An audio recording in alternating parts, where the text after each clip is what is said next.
नमस्कार मित्रों, दूरस्थ एवं मुक्त शिक्षा और संस्कृति की आवाज ये है उत्तराखंड मुक्त विश्वविद्यालय का community radio hello Haldwani 91.2 megahertz की फ्रीक्वेंसी पर आप इस रेडियो को सुन पा रहे हैं। दोस्तों, कार्यक्रम चल रहा है विश्वविद्यालय परिसर से और आज एक बहुत ही अहम मुद्दे पर बातचीत हम करने वाले हैं, एक बहुत ही संवेदनशील मुद्दे पर जिस पर पूरे समाज को संवेदनशीलता बरतने की जरूरत होती है। हम आज बात करेंगे उत्तराखंड मुक्त विश्वविद्यालय के स्पेशल बीएड विभाग ने एक 6 दिन की कार्यशाला का आयोजन अभी किया था, जिसमें लगभग 60 स्टूडेंट्स ने शिरकत की है। तो उनके अनुभव क्या रहे हैं, जिन बच्चों ने स्पेशल बीएड में दाखिला लिया है उनके क्या एक्सपीरियंस रहे इस पहली वर्कशॉप के, उस पर हम बात करेंगे। हमारे साथ इस वक्त मौजूद हैं स्पेशल बीएड में असिस्टेंट प्रोफेसर हैं डॉक्टर भावना धोनी। डॉक्टर भावना धोनी, आपका बहुत बहुत स्वागत है हमारे इस कार्यक्रम में। Thank you ma'am. मेरे ठीक दाहिने हाथ में बैठे हैं जावेद हुसैन जी, जो कि लर्निंग डिसेबिलिटी में जिस अधिगम अक्षमता हम कहेंगे तो उसमें इनका स्पेशलाइजेशन है। जावेद जी, आपका भी बहुत बहुत स्वागत है। धन्यवाद मैम। मेरे ठीक बाएं हाथ में बैठे हैं रमेश चंद्र बमेठा जी, जो कि अधिगम अक्षमता में ही जिनका स्पेशलाइजेशन है। रमेश जी, आपका भी बहुत बहुत स्वागत है हमारे इस कार्यक्रम में। आपका धन्यवाद मैम। जी, मेरे ठीक सामने बैठे हैं मोहन जोशी जी, जो मेंटल रिटार्डेशन जिनका स्पेशलाइजेशन है। तो मोहन जी, आपका भी बहुत बहुत स्वागत है। बहुत बहुत धन्यवाद मैम। जी, भावना जी, हमें बहुत अच्छा लग रहा है कि इस तरह के अलग अलग स्पेशलिटीज के स्टूडेंट्स यहाँ पर मौजूद हैं और आपने ऐसे कोविड के टाइम पे इतनी अच्छी वर्कशॉप जो है 6 दिन की आयोजित की है। तो सबसे पहले शुरू करना चाहूंगी, थोड़ा सा आप कुछ परिचय अगर देना चाहें वर्कशॉप के बारे में, फिर हम स्टूडेंट्स से बातचीत करेंगे कि क्या ये वर्कशॉप थी। ये जो वर्कशॉप थी हमारे, हाँ जी, पहले तो जो ये वर्कशॉप हमने रखी थी, जो बीएड में जो बच्चे बीएड स्पेशल एजुकेशन कर रहे हैं, सेकंड सेमेस्टर के बच्चों की थी। इसमें लर्निंग डिसेबिलिटी और मेंटल रिटार्डेशन, अधिगम अक्षमता और मानसिक मंदता, दोनों ही बच्चे थे। तो लगभग 60 बच्चों ने इसमें पार्टिसिपेट किया।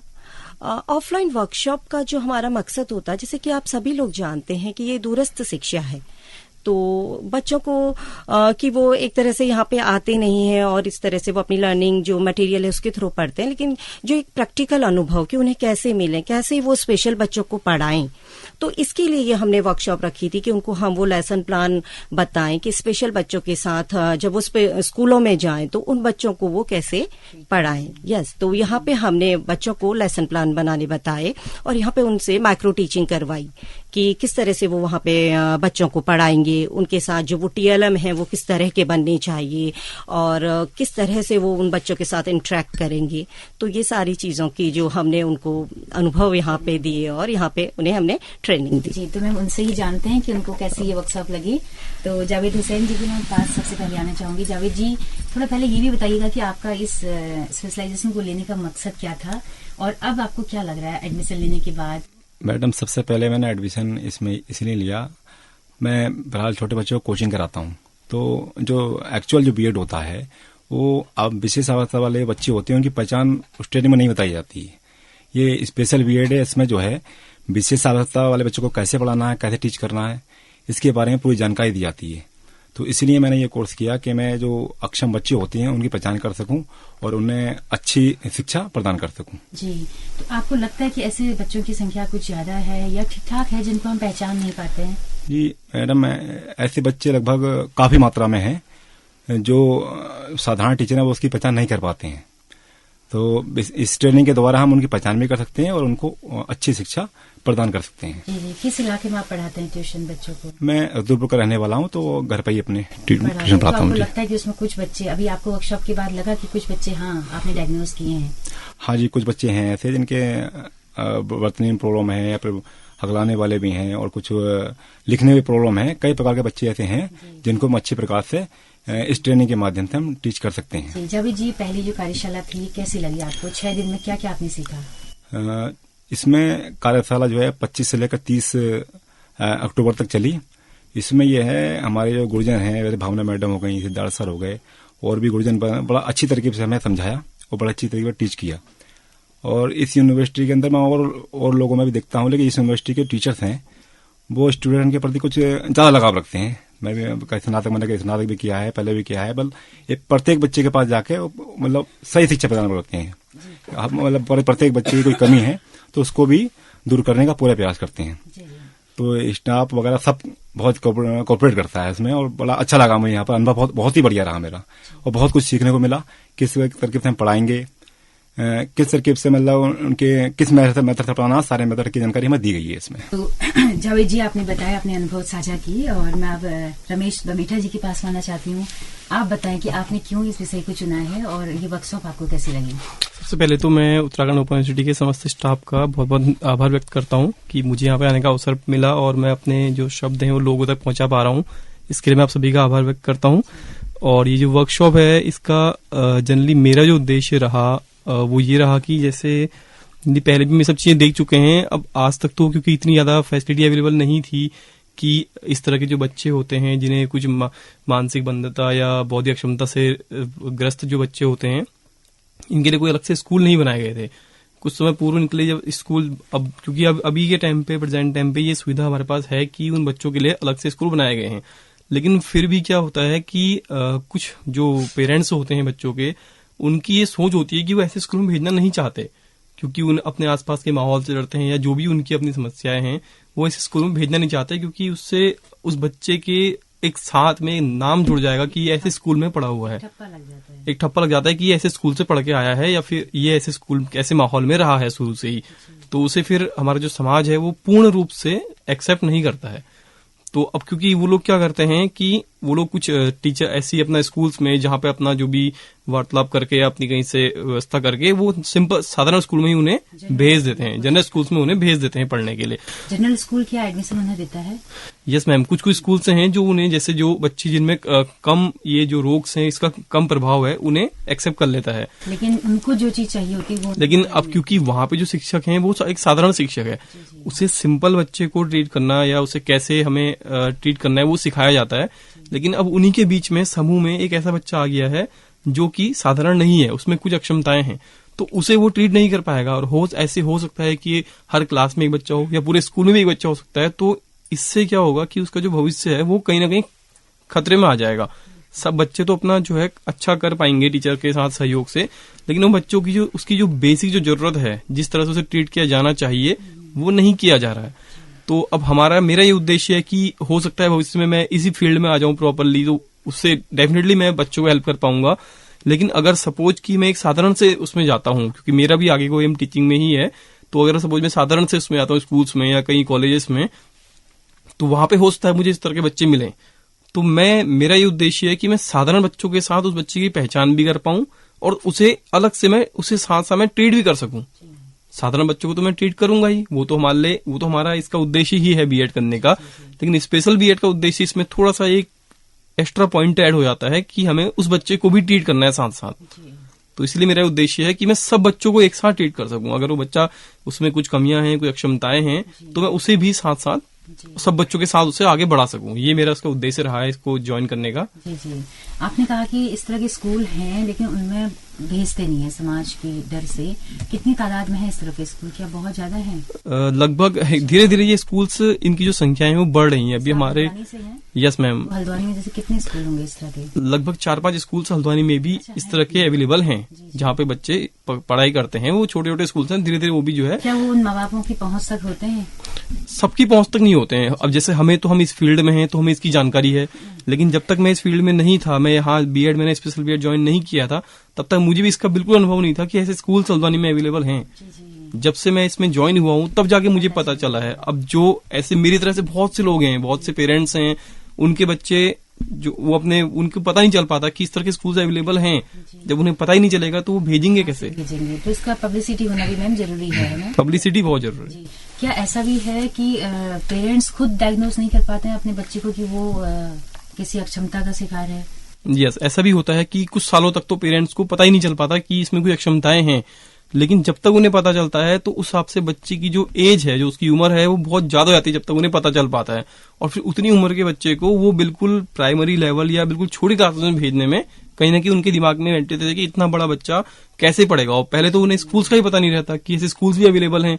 अब सपोज अगर स्कूल्स का पता चल भी जाए तो भी उनका क्या रहेगा, उनका थोड़ा सा ये रहता है कि एक ठप्पा कि बच्चे के साथ वो नाम जुड़ जाएगा कि इसने इस वजह से भी वो भेज नहीं पाते, तो उनके कहीं ना कहीं उनके दिमाग में ऐसे डर हैं कुछ, जिस वजह से उस बच्चे को ऐसे स्कूल में नहीं भेजना चाहते।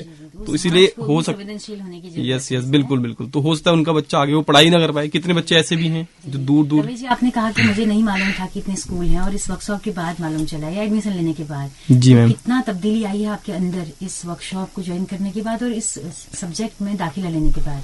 जी मैम, जैसे मुझे पता नहीं था, मैंने अभी जस्ट, मुझे भी पता चला है इसको ज्वाइन, अभी जस्ट में हम दूसरे सेमेस्टर में पढ़ाई कर रहे हैं। तो मैं ये उम्मीद करता हूँ अपने आप से कि जब हम दूसरे सेमेस्टर में इतना चीज अगर मैं जान पाए कि कैसे थोड़ा हम बहुत कुछ सीखे यहाँ पे वर्कशॉप में ऑफलाइन, जो कि 25 से 30 तक 6 दिन की चली। स्कूल से हमको जानकारी मिली कि कैसे स्कूल्स होते हैं। अभी हम कुछ समय पहले हमें एक स्कूल्स में ले जाया भी गया, NIPUET देहरादून। वहां पे हमने खुद अपनी, अब जनरली ये रहता है कि किताबों से जो हमने ज्ञान प्राप्त किया और अपनी आंखों देखा जो हमारा ज्ञान है, उसमें बहुत चेंजेस आते हैं, बहुत ज्यादा वो अलग चीजें होती हैं। किताबों में हम पढ़ते हैं नॉर्मली, वो समय हम उसे सीखते हैं, लेकिन जब हम उसे अपनी आंखों से सीखते हैं तो हमें हमेशा याद रहता है वो, हमें उसे हम आगे को भी बिल्कुल एज इट इज ले सकते हैं। किताबी ज्ञान हो सकता है हम भविष्य में भी भूल जाएं, लेकिन अपनी आंखों वाला जो ज्ञान है उसके साथ बिल्कुल वो हमारे एज ए प्रैक्टिकल तरह हमारा चला। हमने बहुत वहां पे अपनी खुद आंखों से देखा कि कैसा वहां का माहौल होता है, कैसे वहां बच्चे रहन सहन करते हैं। तो इस तरह से जी। आपने जब ये इसमें स्पेशल बीएड में जब एडमिशन लिया तो सोचा था कि स्पेशल बीएड ही करना है, या यहाँ आके मालूम चला कि ये भी इतना बड़ा ब्रॉड एक क्षेत्र है स्पेशल बीएड का भी? नहीं, मुझे बिल्कुल भी इसका अनुमान नहीं था कि स्पेशल बीएड इतना बड़ा फील्ड होगा। मैंने जब ज्वाइन किया था मुझे उस समय बहुत कम इसकी जानकारी थी कि ऐसा कुछ होता है इनमें, तो मुझे थोड़ा सा उसमें इंटरेस्ट लगा कि मुझे क्योंकि मैं हमेशा से कुछ अलग करना चाहता था।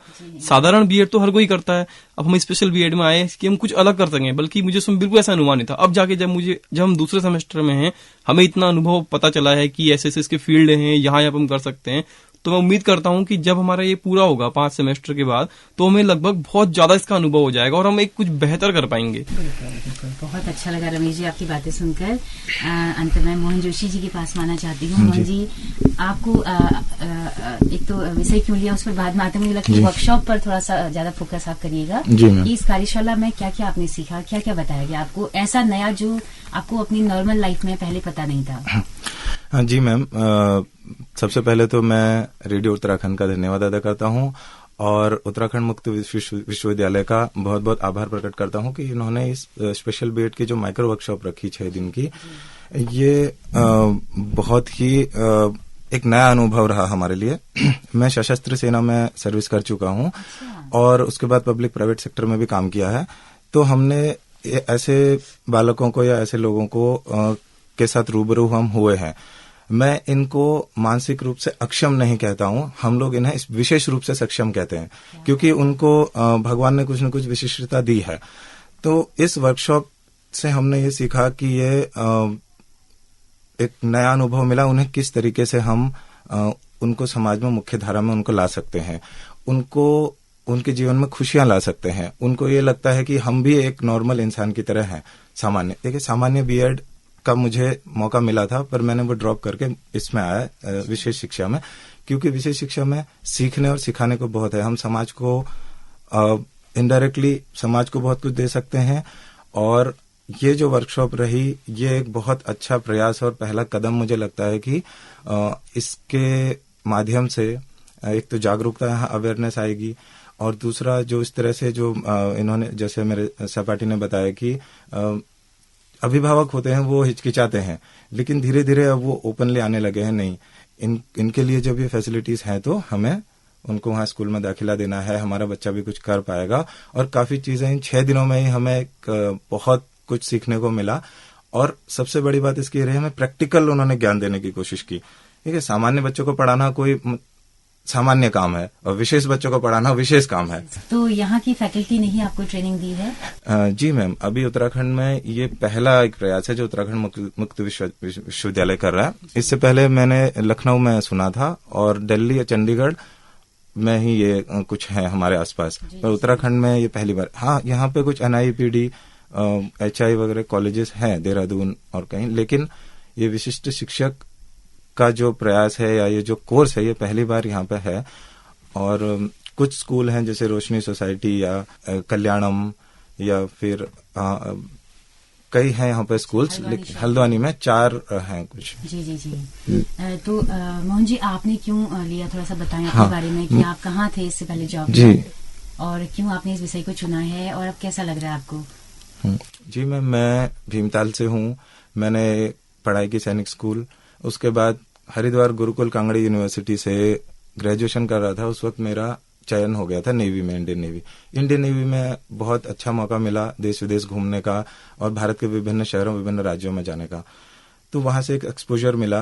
वो सर्विस खत्म करने के बाद मैं गुजरात गया। वहां पे मुझे एक बहुत अच्छे माइंड ट्रेनर मिले, जैसे संदीप महेश्वरी, विवेक बिंद्रा है। मैंने उनके अंडर में लोगों को मोटिवेशन, अभिप्रेरणा देने के कोर्सेज किए। और जब हम स्कूल्स, कॉलेजेस या जैसे ब्रह्म कुमारीज में जाते थे या किसी समाज संस्था में, तो वहां पे इन लोग ऐसे विशेष बच्चों के लिए वो किया जाता है कुछ अरेंजमेंट, या कुछ लोग समाज सेवा के तौर पर उनके लिए कुछ विश्रामालय या कुछ हॉस्टल बना दिया, ऐसी फैसिलिटी बना दी। वो समाज से थोड़ा कट ऑफ जैसे लगते थे। तो मुझे ये लगा कि सर्विसेज, जॉब, ये सब कर लिया, अब कुछ लिगेसी या कुछ ऐसा करना चाहिए जो अलग हो। तो मैं इस चीज की तलाश में था। तो जब मैं यहाँ घर आया, लॉकडाउन वगैरह हो गया, तो मुझे ये मालूम चला कि इस यूनिवर्सिटी से विशेष शिक्षा का प्रावधान है।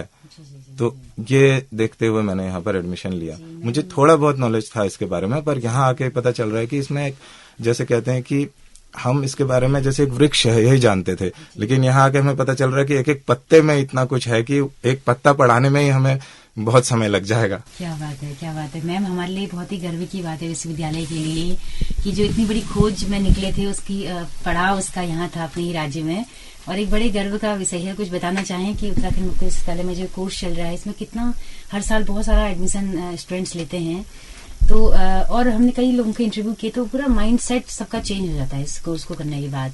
इतना संवेदनशील वो हो जाते हैं, इतना ज्यादा उनका दायरा बढ़ जाता है, और बिल्कुल अलग तरह के इंसान हो जाते हैं, विशेष हो जाते हैं पढ़ाने वाले भी।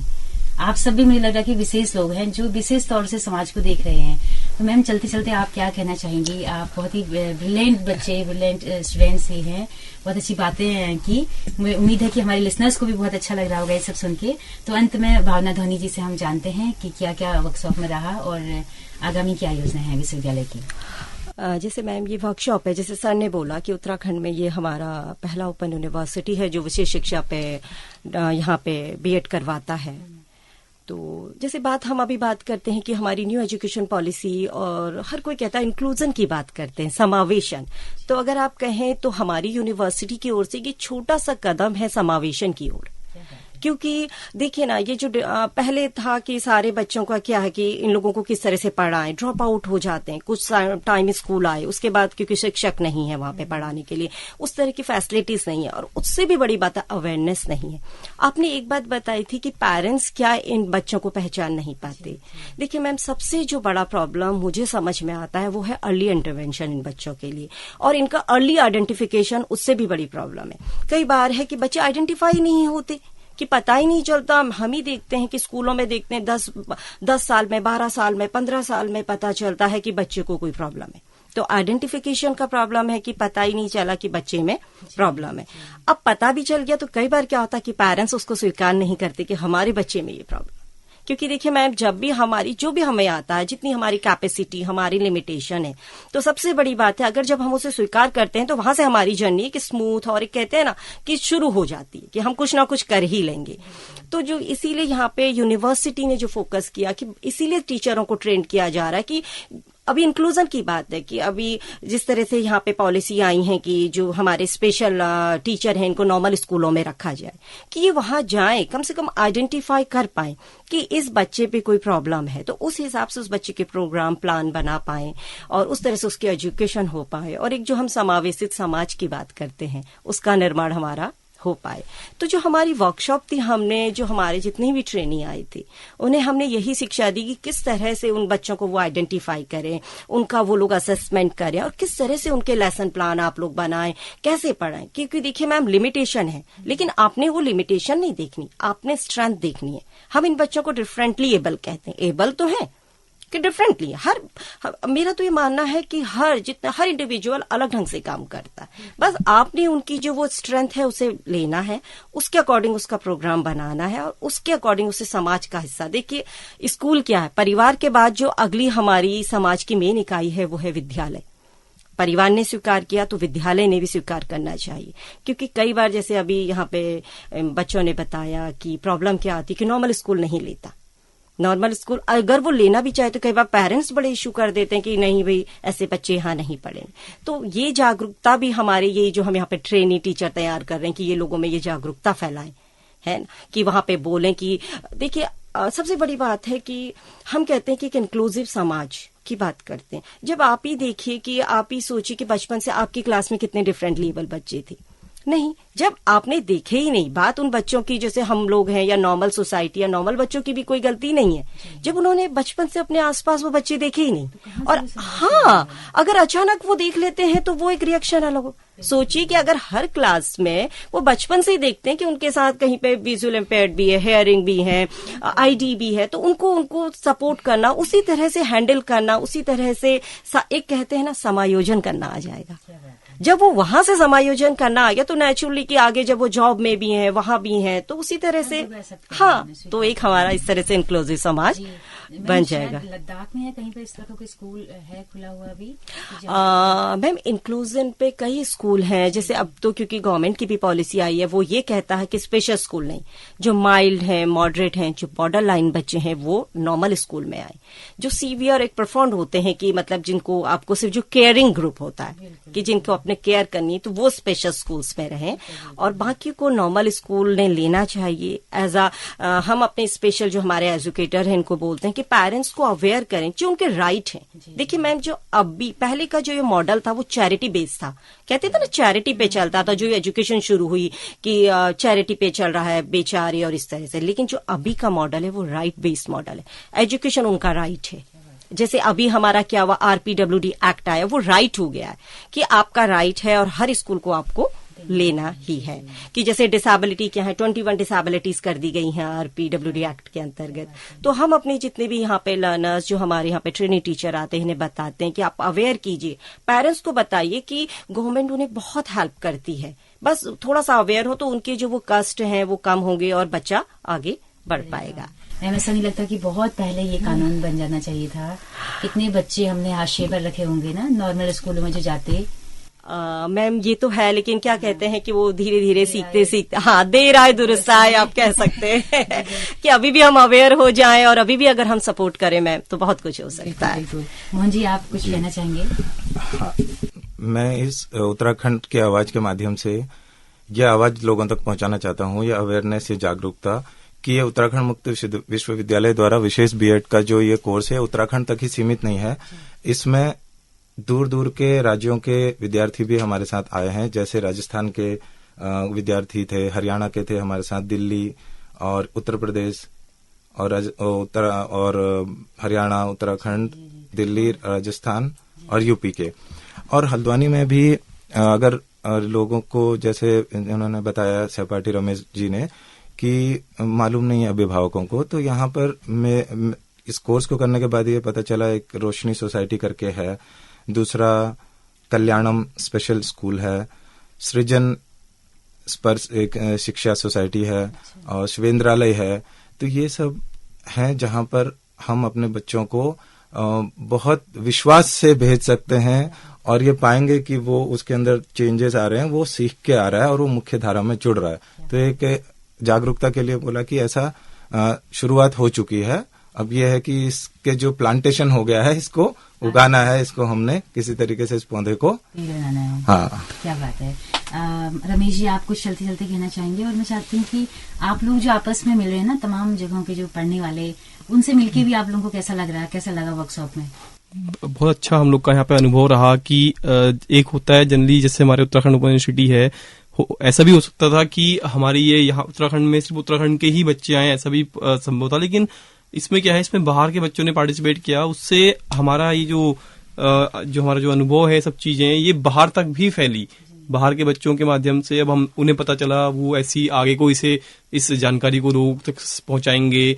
और मैं सब इससे यही अपेक्षा करता हूं कि सब लोग इस जानकारी को ज्यादा से ज्यादा शेयर करें और जिससे इस तरह के जो बच्चे हैं वो हमारे इस समाज में एक बेझिझक बिल्कुल एक अच्छी एक जीवन अपना यापन कर सकें। जी जी, ये भी एक मैम समावेशन है कि इसमें राजस्थान, यूपी, हरियाणा, दिल्ली सब जगह का एक स्टूडेंट्स आ रहा है, तो एक दायरा बढ़ रहा है, एक दूसरे की संस्कृति को, एक दूसरे के शहर को जानने का भी एक मौका मिलता है। जी मैम, क्योंकि आप जानते हैं कि दूरस्थ शिक्षा है तो बाहर से भी बहुत बच्चे हैं। एक तरह से आप देखिए तो पूरे देश से हमारे यहाँ इस कोर्स को करने के लिए बच्चे आते हैं, और जो ऑफलाइन हमारी क्लास है ये मौका होता है मिलने का, क्योंकि हम मिल तो वैसे नहीं पाते हैं।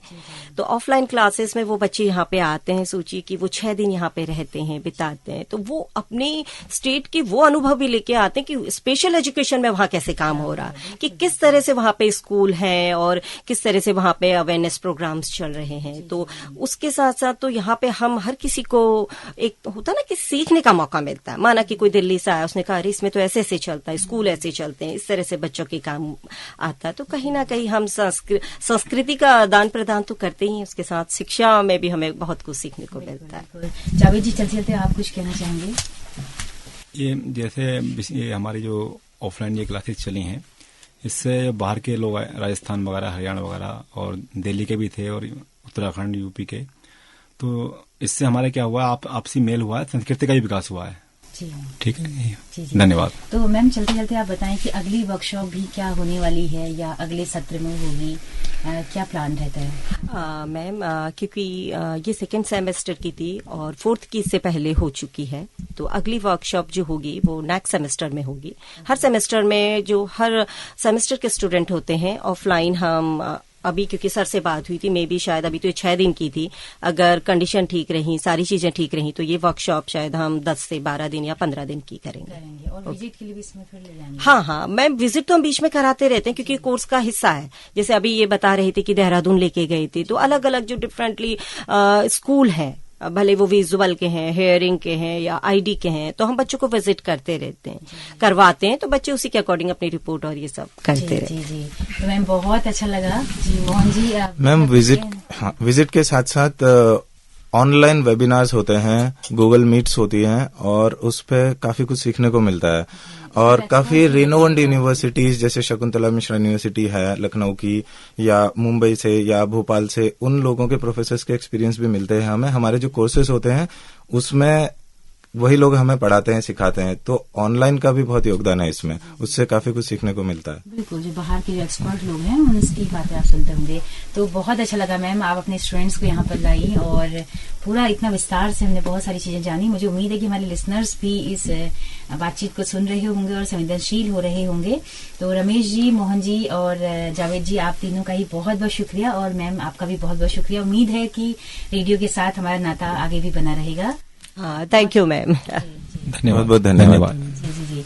तो दोस्तों, आप सबका भी बहुत बहुत शुक्रिया इस कार्यक्रम में अंत तक हमारे साथ बने रहने के लिए। अगर ये कार्यक्रम आपको पसंद आया हो तो अपना फीडबैक हमें जरूर दीजिएगा। हमारा यूट्यूब चैनल है, हमारा फेसबुक पेज है, हेलो हल्द्वानी नाम से। आपके फीडबैक का हमें इंतजार रहेगा, हमारा मनोबल उससे बढ़ता है और हमें सुझाव भी मिलते हैं। तो इसी के साथ अपनी रेडियो मित्र सुनीता भास्कर को दीजिए इजाजत। नमस्कार।